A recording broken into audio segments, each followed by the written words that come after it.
Welcome to Chapter 3 of Pax. Pax was hungry and cold. What had woken him was the sense that he needed cover. He blinked and edged backwards. What felt like the comforting bars of his pen gave way in brittle snaps. He turned to find the stand of dried milkweed stalks he'd wedged himself against a few hours before. He barked for Peter and remembered.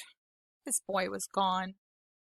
Pax wasn't used to being alone. He had been born into a squirming litter of 4, but his father had disappeared before the kits had even learned his scent, and soon after that his mother had failed to come home one morning.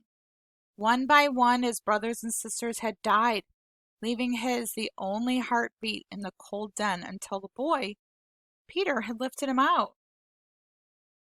Since that time, whenever his boy was gone, Pax would pace his pen until Peter returned. And at night he always whined to come inside, where he could listen to his humans breathing. Pax loved his boy. But more than that, he felt responsible for Peter, for protecting him. When he couldn't perform his role, he suffered. Pax shook the night's rain off his back and headed for the road without even stretching his stiff muscles, straining for the boy's scent. He couldn't find it. The night's winds had swept the ground clean of any trace. But among the hundreds of odors rising on the early morning breeze, he found something that reminded him of his boy: acorns. Peter had often scooped up handfuls and sprinkled them over Pax's back, laughing to see him shake them off and then crack them to get at the meat. The familiar scent seemed to promise to him now, and he trotted towards it. The acorns were scattered around the base of a lightning-struck oak only a few bounds north of where he had last seen his boy. He crunched at a few of them, but found only shriveled, moldy nubs inside. Then he settled himself on the fallen trunk, ears trained for any sound on the road. But while he waited, Pax licked his fur dry and clean, taking comfort in the lingering Peter scent he found there. Then he turned his attention to his forepaws, painstakingly cleaning the many cuts on their pads. Whenever he was anxious, Pax dug at the floor of his pen. He always shredded his paws on the rough concrete buried underneath, but he could not control the urge. In the week before, he dug nearly every day. When his paws were cleaned, he curled them up under his chest to wait. The morning air pulsed with the noises of spring. The long night before, they had alarmed Pax. The blackness had quivered with the rustle of night prowlers, and even the sounds of the trees themselves, leaves unfurling, sap coursing up the new wood, and tiny cracklings of expanded bark had startled him over and over as he waited for Peter to return. Finally, as dawn had begun to silver the sky, he'd fallen into a shivering sleep. Now, though, the same sounds called to him. 100 times his sensitive ears pricked, and he almost sprang up to investigate, but each time he remembered his boy and he stilled himself.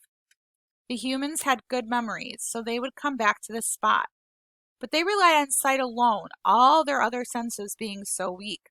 So if they did not see him when they returned, they might leave again.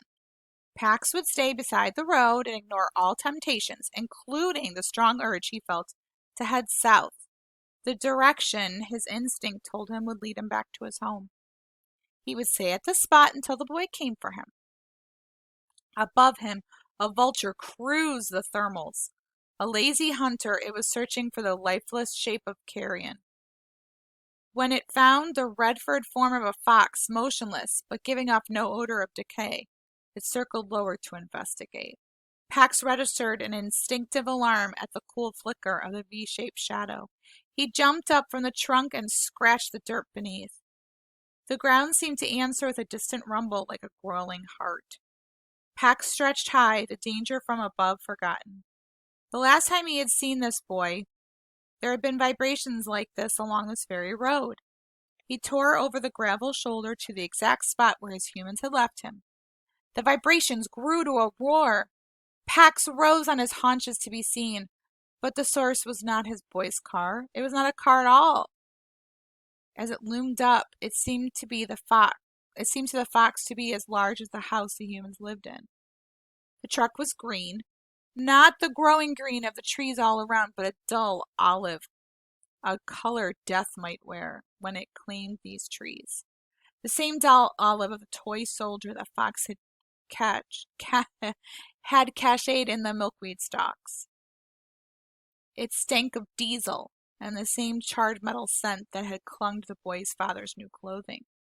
In a cloud of dust and sprayed stones, the truck charged past, followed by another and another and another. Pax bounded away from the road.